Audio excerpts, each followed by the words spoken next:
Right. Hi, everyone. I'm Masako Onodera, an associate professor of metals and contemporary archery at the University of Wisconsin-Stout.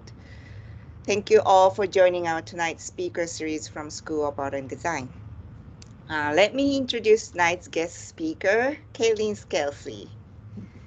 Caitlin is a jeweler and object maker creating work through fusing traditional and modern tools.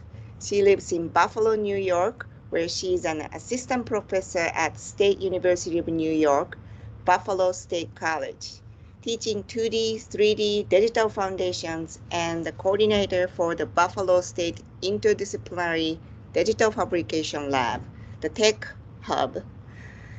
Um, Her area services the whole college and is a learning space for all things digital fabrication. Kaylin was a recipient of the Society North American Goldsmiths Educational Endowment Scholarship in 2015 and the speaker of the International Symposium Digital Meets Handmade, Jewelry in the 21st Century at Fashion Institute of Technology in New York and Munich Jewelry Week's panel session, Digital Intimacy, curated by Current Obsession Munich, Germany in 2018.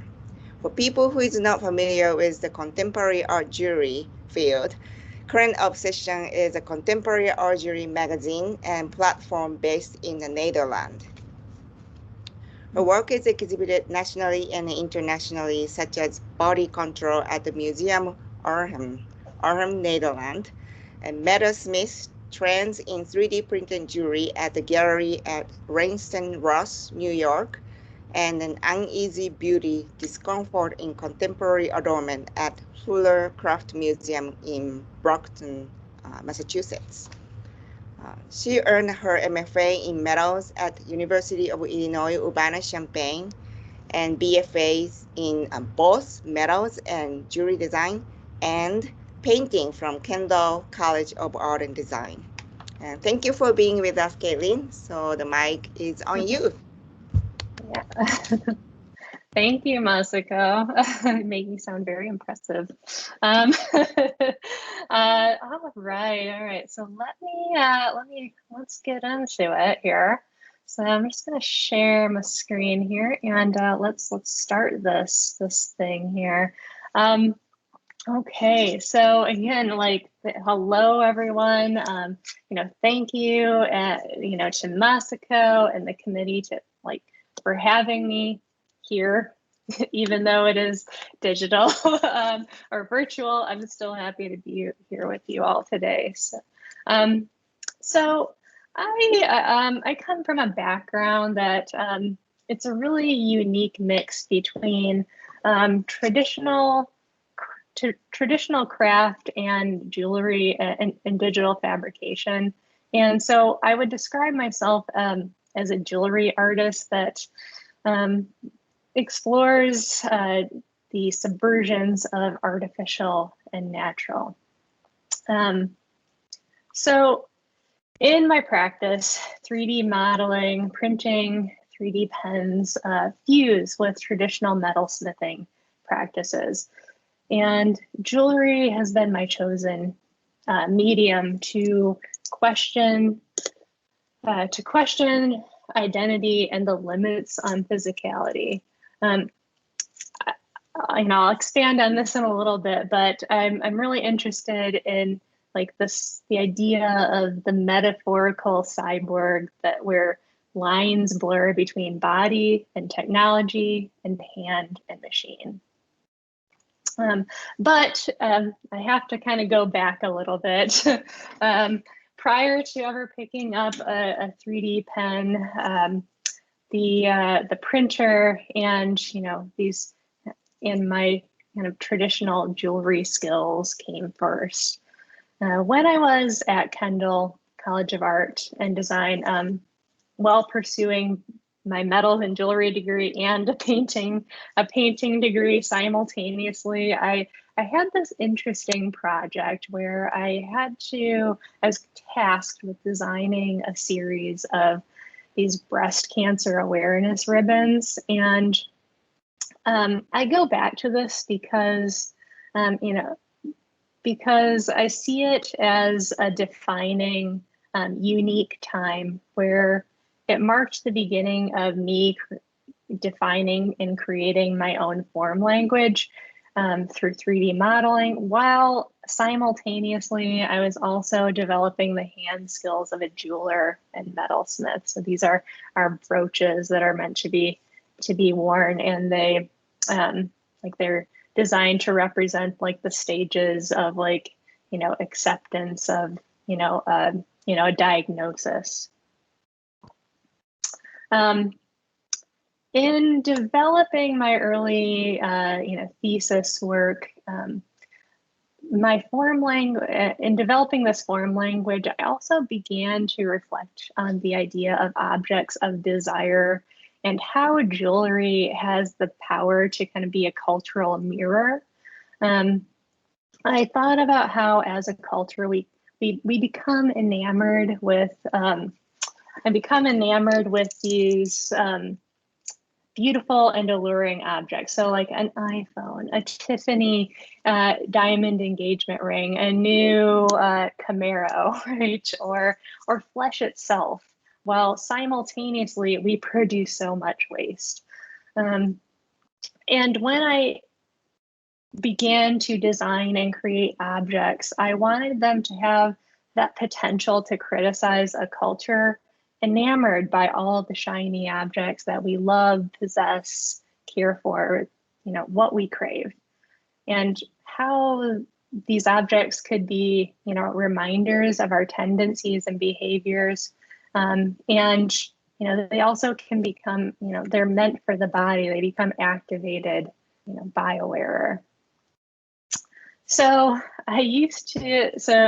these are, you know, preliminary drawings here, but I wanted to start by drawing large pieces, you know, that abstract from this source, like wanting to create sleek lines and shiny, alluring surfaces. You know, I began creating the series of bracelets where they were printed bracelet, like modeled and 3D printed, airbrushed and clear coated with automotive paint, usually hiding the process. They exist as, you know, they're wearable pieces they're shiny, and they also have, you know, some of the pieces themselves have an element of, you know, of a threat too, like, so they might be sharp in some ways. I also, you know, I've referenced cars, but, you know, to go back, I was actually looking at the jewelry industry itself, and to draw on jewelry as wearable, like jewelry as literal wearable excess, right? It's a symbol of wealth. And so I also wanted to create something flashy, but also heavy. And, you know, these things were never going to be things you're gonna, you know, wear every day. My process began with these large oversized drawings, but you know, I wanted the bracelet to be, you know, again, oversized, but I imagined it almost like a weight or shackle, and imagining that the pieces might even hurt the wearer. So having like blade-like, you know, forms, and with the idea that, you know, too much of anything is a bad thing, right? You know, the things that we overindulge in, the things that we love, can hurt us some way. And the resulting piece was directly inspired by those large jewelry companies, Tiffany, Cartier, who are traditionally known for extravagant and expensive, you know, diamond pieces. But this bracelet was probably by far the most time consuming, and you know, it's not always the most photogenic of pieces, but it is very flat. It's very flashy in real life, but it came, you know, it's a you know, a 3D printed, then cast aluminum piece, and I want to say I set about 500 plus cubic zirconia into the piece. So I have a few close-ups here where they kind of take over the piece and encrust it. Also trying, including like, a detailed, maker's mark here. So going back to the sleek surface, I was looking at the contours of cars, which, and looking, they're machines that are often compared to human bodies. So like we literally call a car, the main form of a car, the car body, and we give our cars names, and so we kind of we give them personalities, and so they, we personify them a little bit. And I made my pink Cadillac chrome piece, again 3D printed, and I actually use this kind of unique like imitation chrome for the actual metal part on top. So a common thread throughout this body of work as I'm going through was these curvilinear overlapping forms of fat as a symbol of cultural access. So, this overlapping, the fleshiness was something that really was like, it's beautiful, but also like somewhat like, off-putting as well. And so bringing this to my work, I began drawing these fatty bracelets. And so they ended up as these pieces that were large, they're inconvenient, and they've got this kind of airbrush, they've got an airbrushed, like this shiny kind of sleek surface here. And these are not small pieces, but this is me kind of bringing the metaphor of fat in bracelet form. Like fat itself, like, as a symbol, it's the idea that something isn't easy to carry. It's and I wanted that for these pieces, like that symbol of gluttony and excess. And when I say these are not small pieces, they are very large. They are very large and unignorable. I also wanted to take an abstract, this metaphor of, waste with, flesh tones. So, and by that I mean, like I went to the Mobius form, which I wanted for this. It's like a complex simplicity in its aesthetic, but also I wanted it for its symbolism as like the eternal internal transformation. It's that unending cycle, which is of course the also the international symbol for recycling, right? Which directly goes back to the idea of cultural waste. So it's kind of like it was a bit of a hopeful piece, I think. So I'm finishing this work, and between a BFA and pursuing grad school, I took time to learn and to gain real world experience that I draw from today. I decided I would take 3 years between undergrad and grad school, and it was an incredibly important time for me and I was able to build on skills that I'd maybe started or had new experiences. So during this time, I became instructional technician to both metals and jewelry lab at Kendall, as well as the Flex Lab, which is Kendall College's digital fabrication lab. In both of these positions, in learning spaces, I was able to help students with their their pieces, their 3D printed projects, while also learning like the ins and outs of running a lab and what it takes, you know, to take care of these machines. Additionally, I also became a bench jeweler at a local jewelry store. This has been a special interest to me, you know, honing goldsmithing and fine jewelry work. And while I'd previously had entry-level experience, like I had taken some classes, I was fortunate to find employment in a setting that allowed me to kind of grow and specifically take my time learning new processes. Like I wasn't rushed through work. It was, okay, like take this time and actually learn how to do the thing.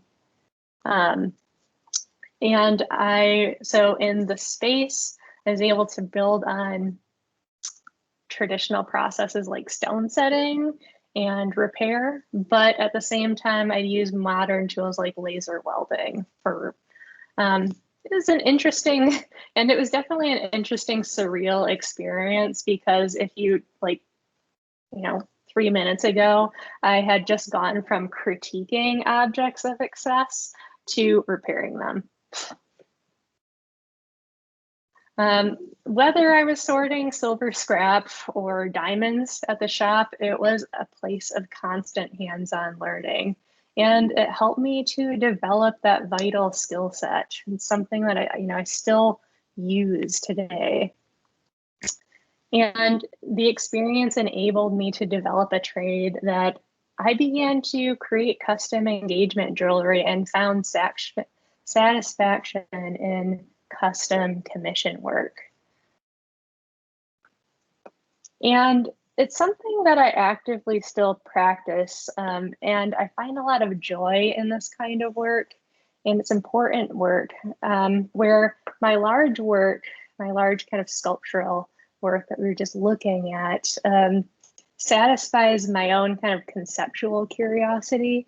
This kind of custom work has a unique ability to get me out of my own space, my own interest and comfort, but also, and to learn the stories of other people and their desires and interests. I liked the idea of creating adornment for a specific person and an expressive reflection of that individual or couple. So after the 3 years of working, I felt the need for change again, and I wanted to turn back to my conceptual work, where to refocus and develop my concepts further. And I was happy to be accepted at the University of Illinois, Urbana-Champaign as a graduate in metals. So to my experience here, I reflected on my work thus far and kind of started thinking about, what I had made, and what was kind of the common denominator in my work. And, they were pieces that were, where they always ended up being kind of wearable, distorted versions of, bodily forms, right? And drawing on my background and my experience as a craftsperson, this was slightly traumatizing, but I began to methodically cut previously. I basically began to cut up my old work. So, you can kind of see that kind of double Mobius kind of imagery there. But I began to cut these apart and began to manipulate them to reveal the internal structures. And again, looking like bodies, right?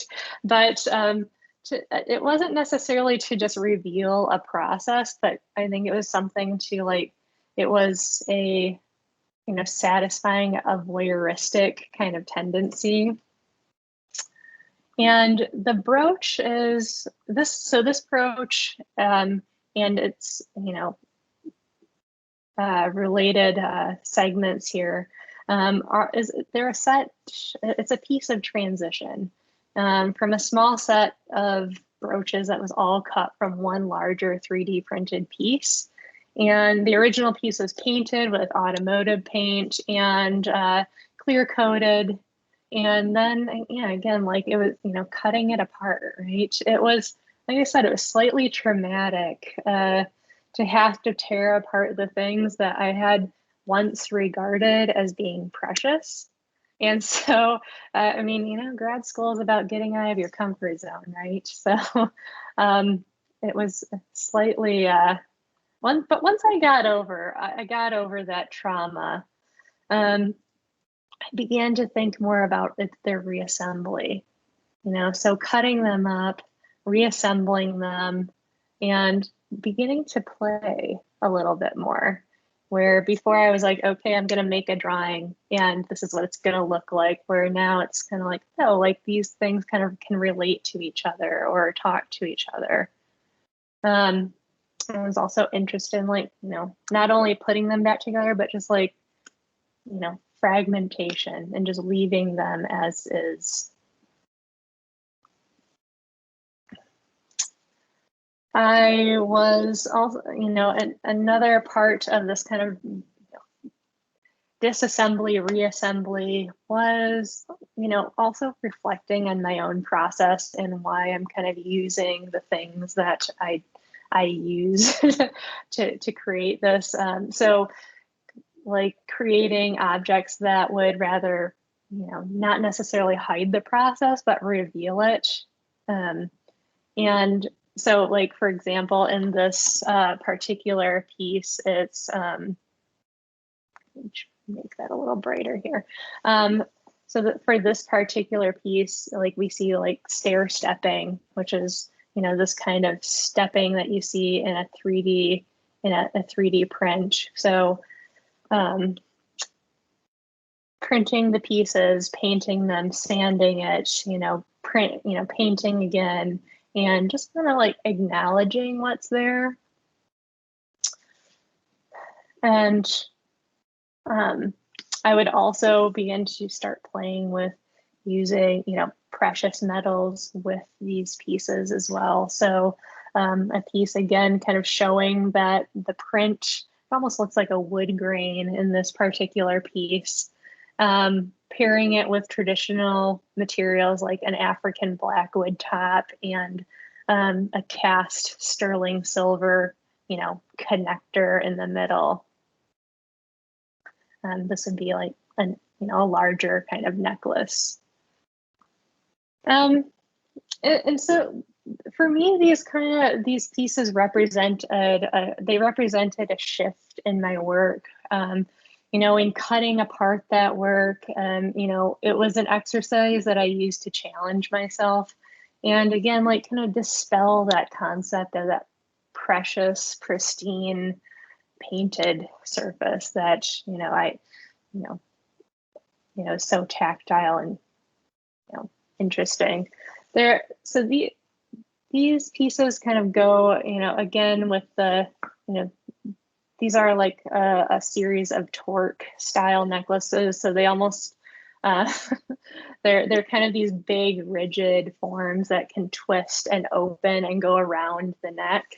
And, again, just kind of, I was trying to get bigger with the pieces, beyond just like a little brooch, but, still acknowledging processes and, also showing, just leaving them in a state of fragmentation and reassembly. So in working this way, I began one thing that was interesting is like I actually began just watching my printer build a thing layer by layer. So, if you've seen a printer work, it just kind of deposits, molten plastic on top of itself layer by layer until you have the finished form. And I kind of just like watching that and, having had, and having hand skills, I started playing by mimicking these motions with 3D printing pens, which I think I have about 10 of now, and they're all in various stages of disassembly themselves. But grad school, it's an interesting time where grad school allowed me the time and space to play without an expectation of finished pieces. And so with the 3D pen, I kind of began a self-imposed material exploration of a series of 3D sketches using a pen.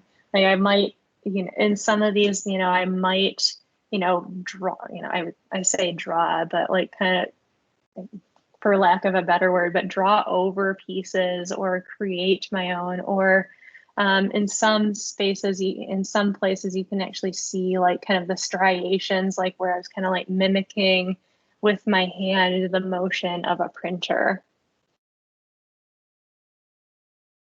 And, so these ended up being just like, I would call them three-dimensional sketches. They were impermanent, and they were things I could think about or think with. And even at this stage, you can kind of see like previous work has been very colorful. I also tried to limit myself, or giving myself limitations, that where I went from a previously really colorful palette to only sticking to like monotone colors to solely focus on form creation. Some things, sometimes in this material exploration, there were finished pieces that materialized, but every time I sat down with a pen, I went into every section, I went into it without an expectation.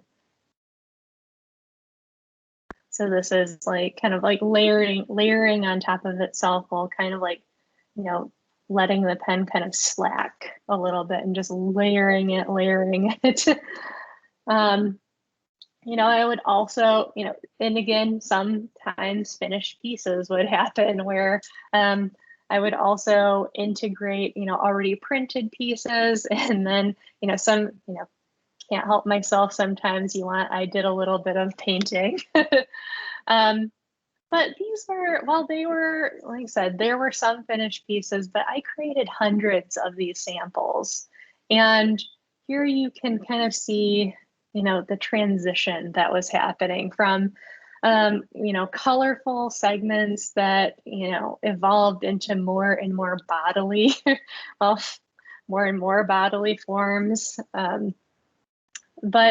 And again, thinking about body, right? It seemed like no matter what, the end results were these wearable pieces that were distorted and, stand-ins for, body parts, right? And so I began to think more about why. And I turned for the answer inward, literally.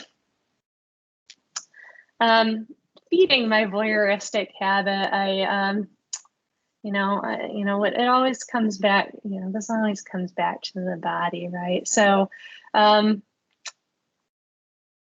have, I come by this kind of, imagery quite honestly. I think that I was raised in a medical household. My mother is an ER doctor, and we've always had this, she's had anatomical models in our basement. So we just had bones in our basement, as well as like a library of medical texts. And so, these texts are like full of technical representations of diseases, disfigurements, treatment, procedures, orthographic views of plasticized body parts. And so, consequently, growing up, I kind of perceive the body in the abstract. It's more of a mechanistic object. And, even as a young kid, it's like you're repulsed, but you're attracted by this kind of tactile experience, specifically of the bone collection.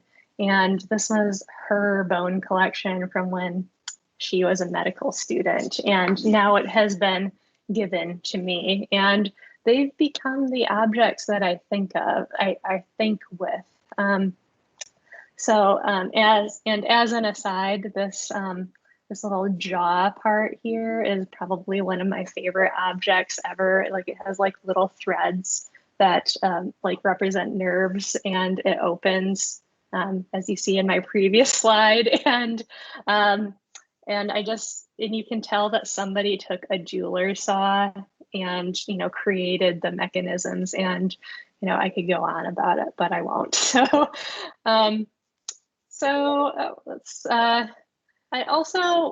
There is also, you know, a more personal connection to these things. And that is that when I was 13, I was diagnosed with an extreme case of scoliosis.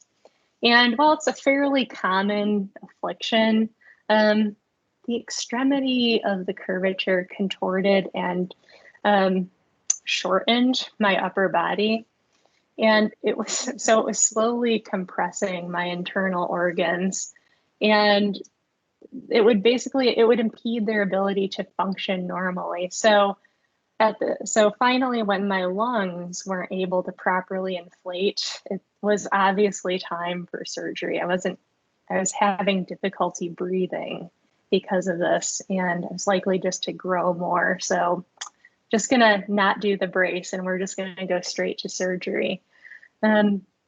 So a 16-inch incision was made down the length of my back, allowing 2 titanium rods and multiple screws to be fused with my spine in order to straighten the curvature.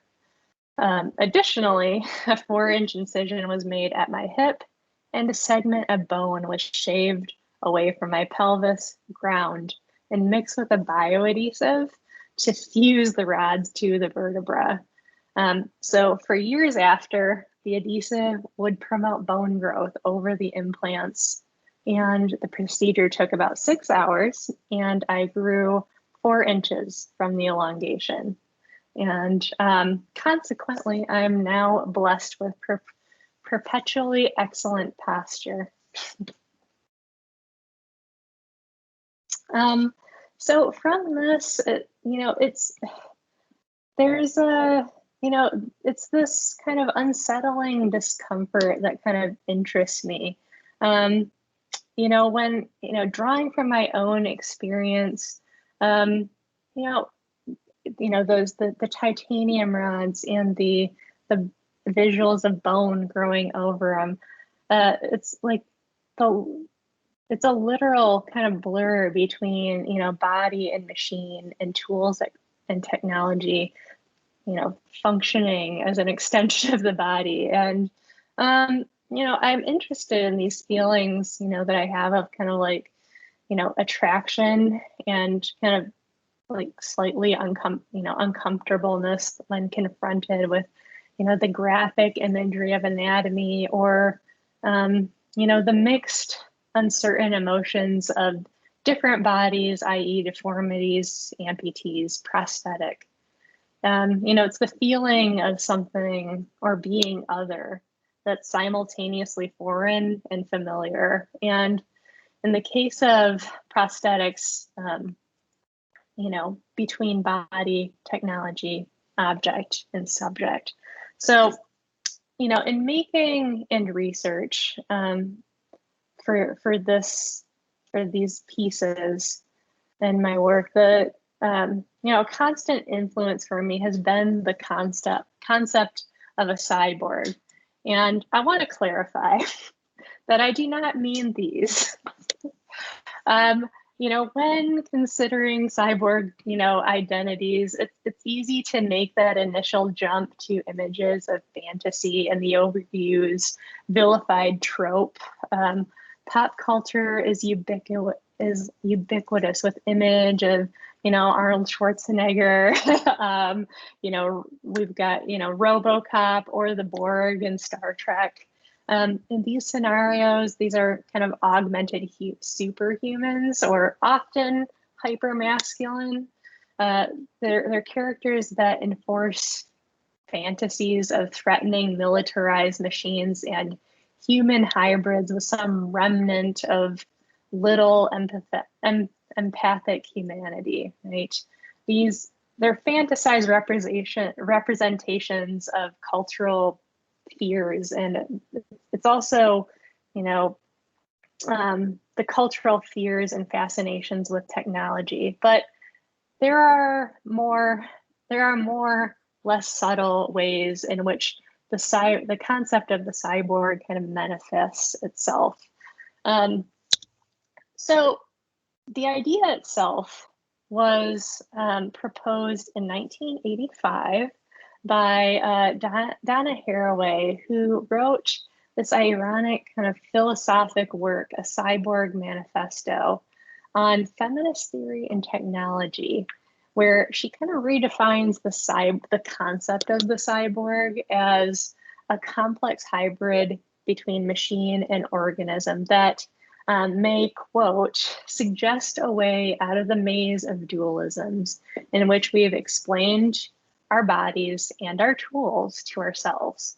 So it's the metaphysical or the metaphorical bridge between subject and object, body and machine, and it's this idea of the cyborg that challenges boundaries and reassembles seemingly fixed identities. And this was, a quote that kind of pulled from the Cyborg Manifesto, like the idea that one is too few, two is of one possibility, intense and pleasure and skill, machine skill, ceases to be a sin, but an aspect of embodiment.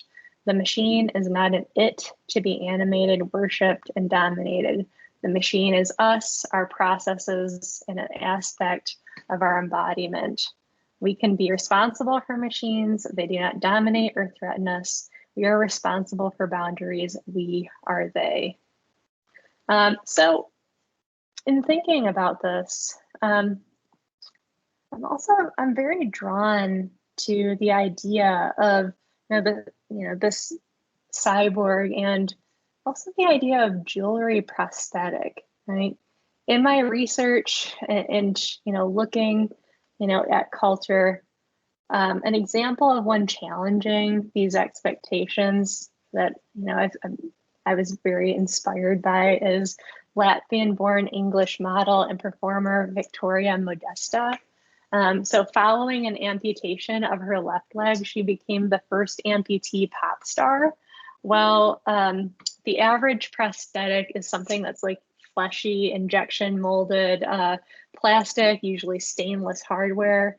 Her prosthetics are these like glittering adornments. In her music video, specifically the video Prototype, she wears these multiple prosthetics, including her most well-known piece that you can kind of see on the left side, this really menacing glossy black taper leg that she wears, that she kind of wields like a weapon. Her performance emanates a sense of power, control, and challenges perceptions and expectations on the differently abled. And just another kind of facet to this is, or example is, Skirting the Lines is the open source eNable program. If you've seen kind of like these 3D printed, hands. But it's an online network of over like 7,000 individual volunteer makers, designers, artists, and parents from 45 countries that collaborate to create functional and low-cost 3D printed hands for children who lack functioning hands or fingers. It's through 3D printing, color, form, and ornament become customizable, so each hand is a perfect fit, and it's an expressive reflection of the individual. So instead of being met with these sympathetic comments, maybe uncomfortable averted stares or traumatic social interactions, each hand kind of gives the user not only freedom to function, but empowerment in owning their physicality instead of kind of letting it own them. It's really interesting concept. So when it came to my work, I was interested in the idea of prosthetic and implant. Obviously, like my own physical experience prompted, this reflection on identity as like more of a fluid construct. And it doesn't have to necessarily conform to culturally fabricated expectations. And as a jewelry artist, I continue to be inspired by, the visuals of bone growing over machined titanium rods and screws. And, I really, I'm trying to examine the role of the body as molded by technology and a reflection of the human desire, but sometimes necessity to remake nature. And just a few other, small examples here, coming back to those bones, but, like a few examples like a 3D printed lower jaw, as well as a printed titanium vertebra replacement for a patient. So when I actually began, research and drawing on this, my own altered, physicality, again, kind of going back to, the idea of, this bone growing over titanium, I began to make my own implants. So using surgical steel and, giving, and also creating these kind of abstracted bone forms.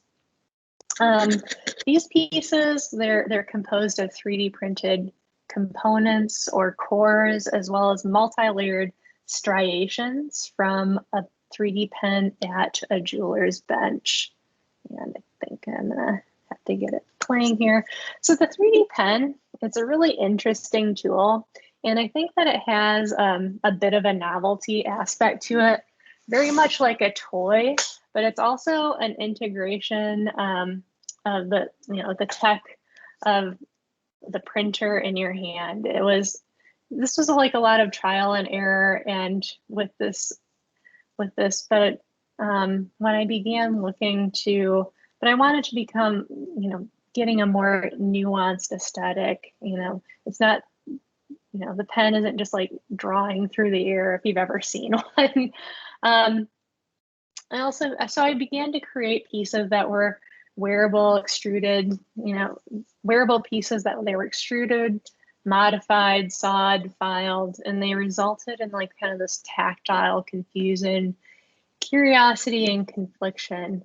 It is that ambiguity of material and process that sparks that conversation around what is natural and what is artificial, right? The idea that identity is a fluid construct, and those, so I've gone ahead and in these pieces put in like embedded hardware, like you can't get some of these on without actually screwing them on.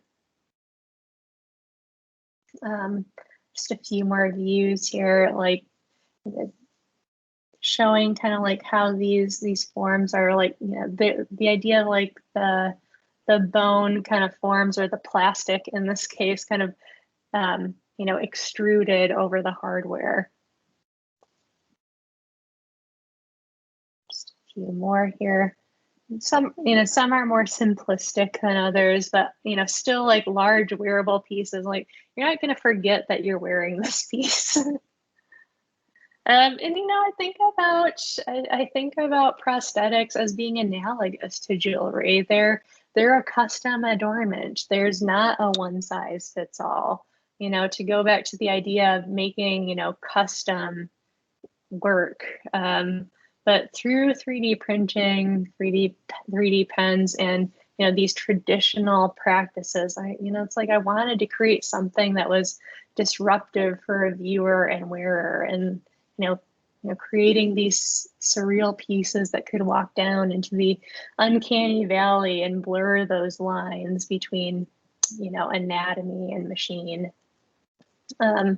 We know jewelry isn't simple ornamentation, right? While this work functions as it's a wearable jewelry, we said they are not small pieces that are easily forgotten when they're worn, and they're not probably necessarily going to complement an outfit.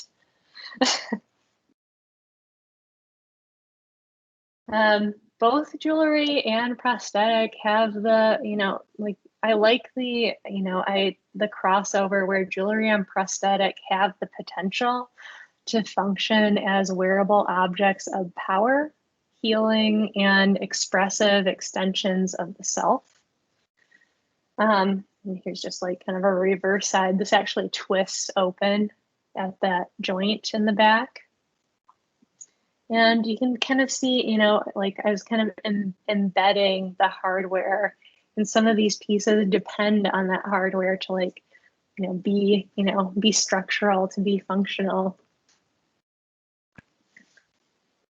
While prosthetics exist as being predominantly utilitarian, like jewelry, they're, going back to like that idea of empowerment. And actually these, all of these pieces, I think, all of these pieces are also named after bones and ligatures of the area they're meant to be worn in. I don't know, like that's visible there. Okay. Okay, I was trying to move Masako here. So in adornment, we create and express identity beyond pure function. What is on the inside becomes visible on the outside. And, they're not unignorable. They're, it addresses the internal structure of the actual wearer, right? It's the idea of, bending, the facsimile of bones that bend, biological forms, in medical implants that like they contort a natural biology to their will. So this particular piece is probably one of the largest pieces, but it's very neck brace-ish, but you need another person to actually get it on. It's a two-part piece that actually screws on from the back.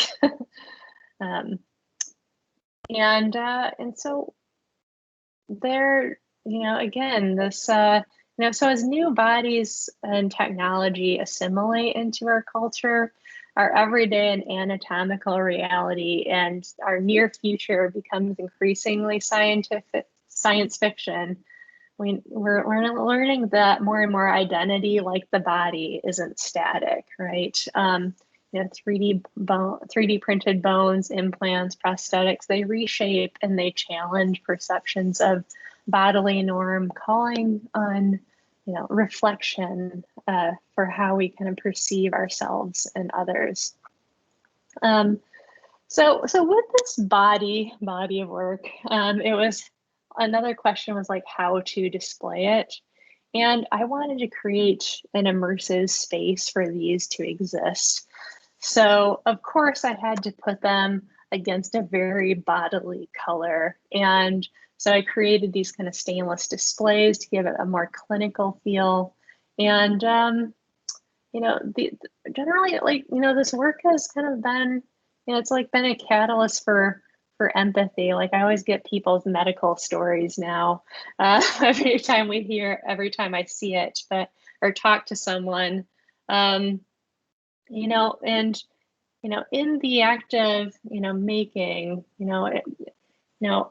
by focusing on the relationship that I have with my own body and technology, I think it's like finding your own healing in a unique way to kind of connect and empathize. And it's my hope that through this work that others will be challenged and possibly find healing or connection with it as well.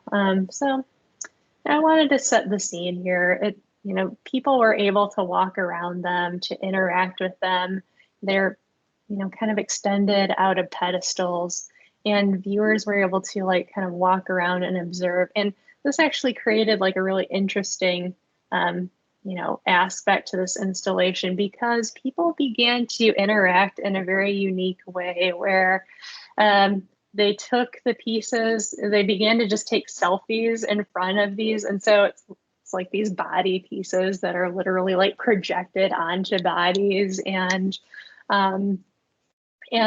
I just like saw it happening and was lucky enough to kind of, document some of the interactions.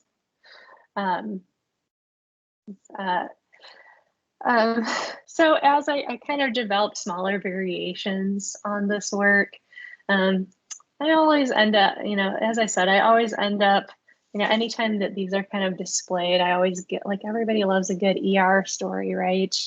So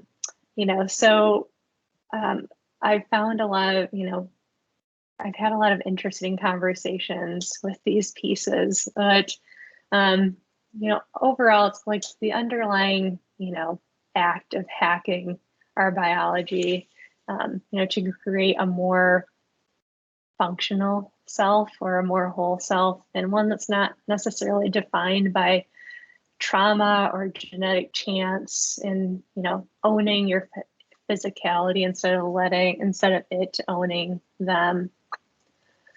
So this is kind of where I have been with my work, and recently. However, it was also time for a change, trying to switch gears a little bit. I continue investigating this work, but also in the fall of 2019, I was accepted as an assistant professor position in 2D and 3D digital foundations at Buffalo State University, or at Buffalo State College, and made the trek from Michigan to Buffalo.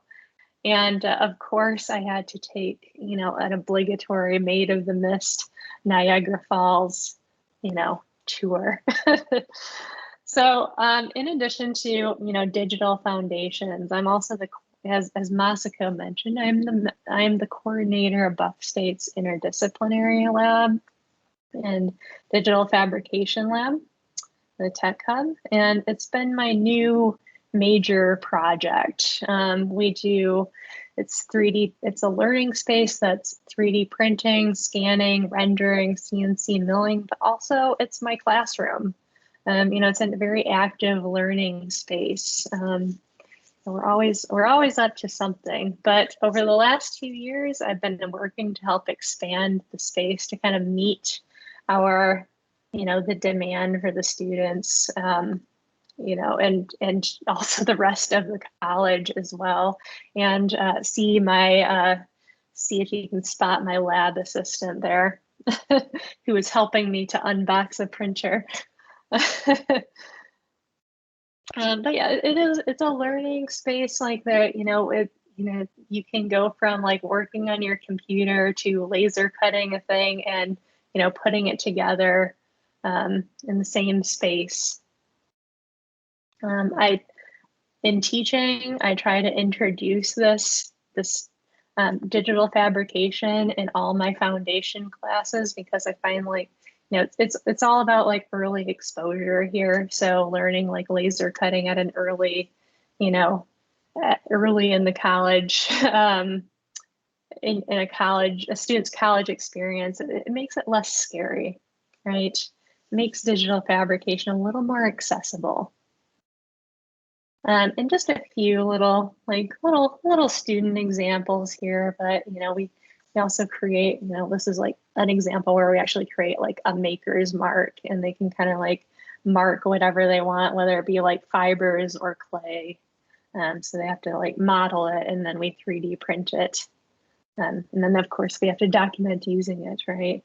But but recently we've been up to a few more things, like where we're trying to also support the college in our COVID efforts by making signage, and so doing that, and we're also just a few more examples here, and so we have a 3D printed texture wall. This is made by 3D foundation students when they're learning about the element of texture.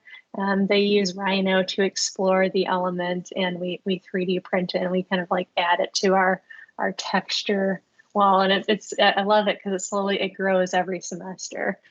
And we're also very fortunate to have like many volunteers from the wider Buffalo community that come and learn and use the space and help students as well.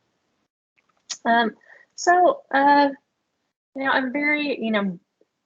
very grateful to Buffalo State for like supporting my research, and even when we have to acknowledge COVID a little bit, I guess. So when it changes, it's kind of changed everything, right? So it's changed how I worked as well. And it's changed how I created. And of course, when all of this happened, of course I had to make a mask, right? We're walking around with daily adornments on our faces every day. So while this is a non-functional piece, it also kind of begins to consolidate a lot of the things that I've been talking about, but bringing together traditional language of jewelry through pearls, but also like the more flowing striations from the 3D pen. I'm also working on creating, this is continuing this small series with an actual functional mask. This is all that exists of it right now, which is these pieces, all it is just like its valves and its filters. So right now I'm kind of working on creating the actual like larger mask piece. But also because of COVID, I've also kind of come back to that idea of making 3D sketches. And I'm super busy just trying to support my students. And so the style of this 3D sketch style that I kind of used before in grad school is kind of fit with COVID. Sometimes physical pieces might materialize, but I usually sit down with every session without an expectation for a finished piece. So I might just like leave out pieces and start to rearrange them and draw with them. And some are more interesting than others, and some I could see begin to become like, oh, like this could be a finished piece, or like these kind of interact in an interesting way. But this is where I am now, like back to the idea of playing without an expectation, and before I would maybe start a full drawing and planning out exactly how it would look. But I'm really thankful, and for all of these various experiences that I've had, this life experience that has these places that have given me the space to grow as an artist. And that's what I'll leave you with. So I'll leave you with a quote from Donna Haraway here. Thank you, everyone, and thank you Stout for having me.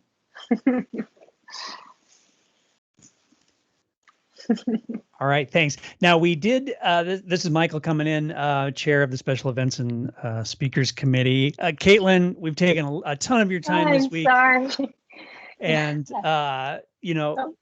I don't want to overstay our welcome, but are you interested in taking a few questions from the gang here? Oh, absolutely, yes. Okay, so let me stop sharing my screen here. So we'll do it that way. And if you guys could place those in the chat, I'll swing them through so everybody's getting them. And while those are getting typed up, I want to thank Moscow for bringing Caitlin into the fold, and Caitlin for sharing all of these great pieces. And maybe what's more important is you ended on exactly what I was going to end on, which is your all important experience and how we're all the sum of our weird experiences, whether that's, project experimenting or unexpected jobs or, your augmentation. So I'm hoping that students are aware that everything they do, even the little weird side ventures, are just so important. Yeah. So thank you for underlining that for me again. Absolutely. Mary, one of your, I think, coworkers, popped out at 6:35, and she said she was sorry she had to go. Oh. You're amazing, Caitlin. We're lucky to have you at Buffalo State. Thank you. Thanks, Mary. So any questions from folks, we can take it in the chat there. In the meantime, too, I'll mention that one thing that you can do to help us all out is I'm going to send and share a link to a survey that we do. This is a survey that allows us to send to the university why these talks, whether they're in person or virtual, are important and valuable to you guys. And our future funding for these kinds of things is dependent on the proof. And the proof here is survey comments. We make the argument they continue the funding. So please make sure that if you participated tonight, that at the very least you let us know how you felt about Caitlin's awesome and very organic presentation. Good. I'm glad it was organic. Yeah. It's a little quiet in the chat. I want to ask you a question. Are you familiar with the filmmaker David Cronenberg by any chance? Yes, I've heard. I haven't watched any of the the films themselves, but I'm familiar with the name. Yeah, well, he's gotten a little more normal lately, but some of I think you'd enjoy some of his early stuff, which I last year with COVID lockdown, I was like, okay, now's the time to do all those old films. And I did, and it screwed me up real good. Grace asks, if a viewer doesn't have any medical similarly experience, do you expect them to understand your uncomfortableness around the relationship between biology and the artificial as well? Really, I think it's it's a good question. I don't think that necessarily like you have to have like an affliction to necessarily like be like the core of it is empathy, and and kind of also just acknowledging that like there are dual emotions happening, and kind of just acknowledging that it's there. So yeah, I don't really think that it has to be, it's not just for, the, differently abled peeps out there. Yeah, thanks for that.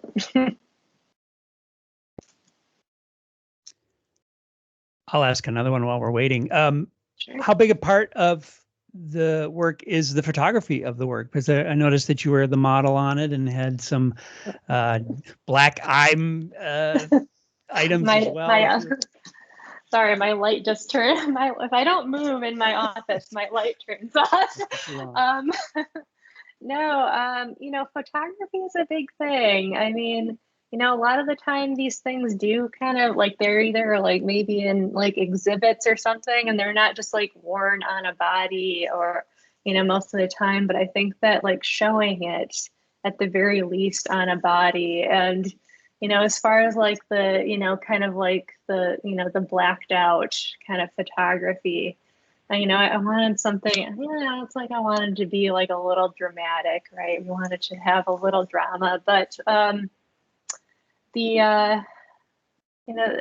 something about like with the eyes is more of like, bringing in that feeling of like otherness or a little, not necessarily alien, but a little bit more, off-putting.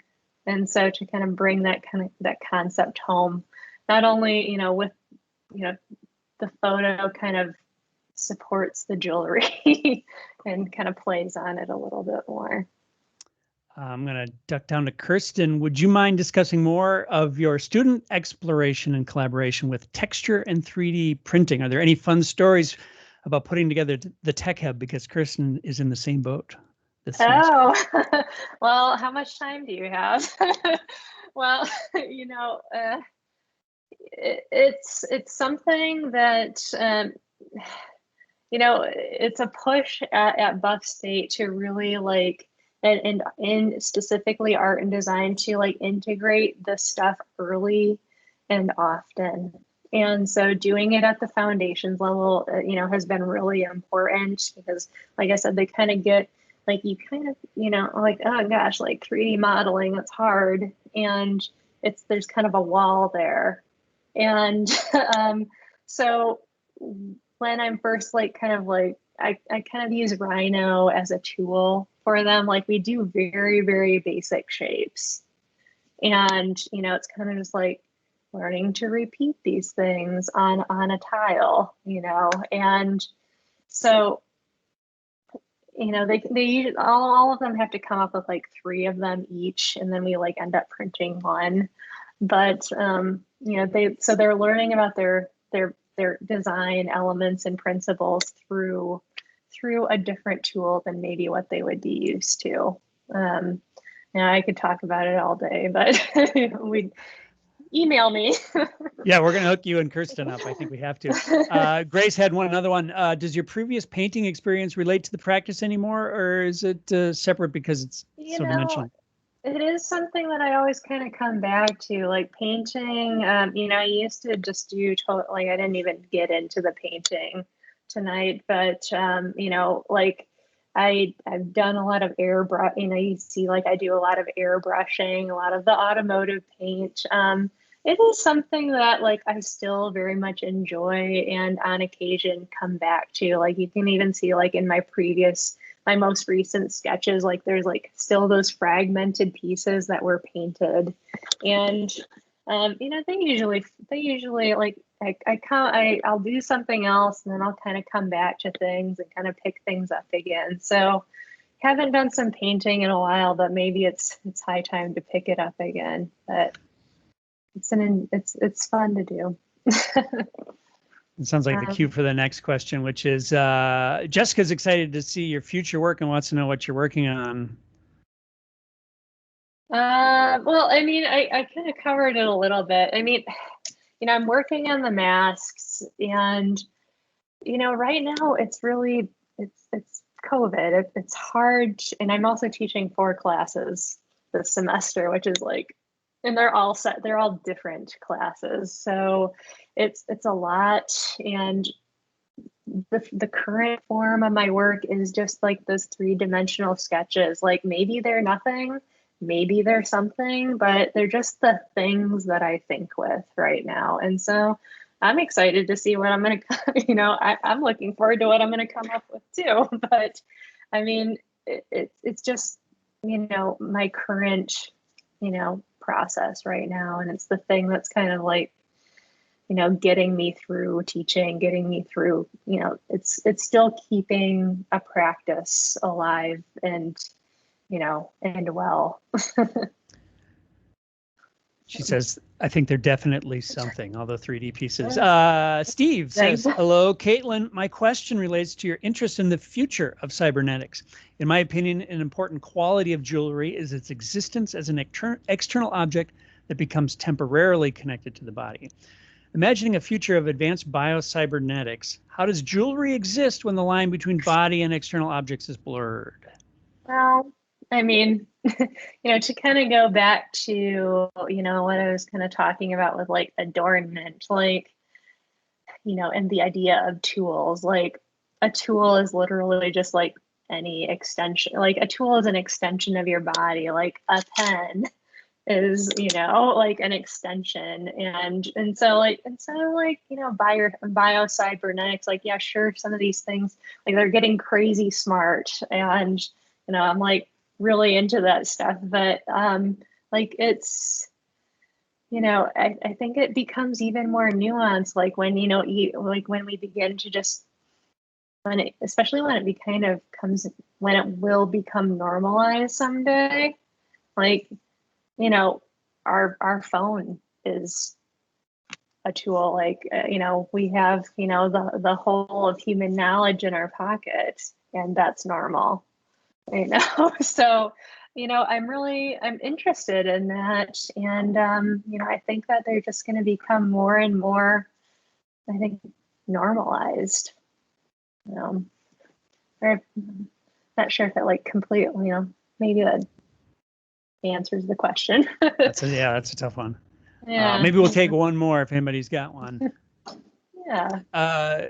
Caitlin, it seems to me you're not putting down that 3D pen anytime soon. That seems to be a favorite thing. How much does one of those run?